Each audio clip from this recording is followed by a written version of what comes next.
Hai, Assalamualaikum korang. So hari ni saya nak masak terung sambal belado.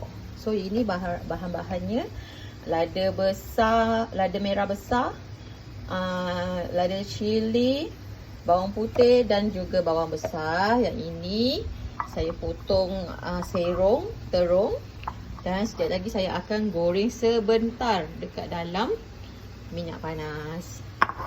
Okey, kita masukkan bahan kita ke dalam kuali. Kacau.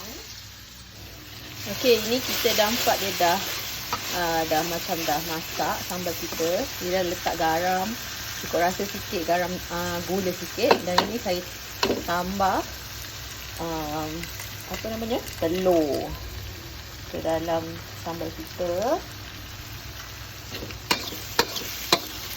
Okey, nampak dia punya harmoni tu ya. Okey, nampak tu. Okey, kita tak nak sampai telur tu kering. So, kita boleh masukkan telur kita.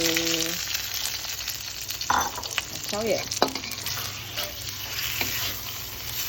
Tak payah lama-lama, just kita pusing-pusingkan dia, sebab terung ni kita dah goreng tadi. Okey. Siap. Matikan api.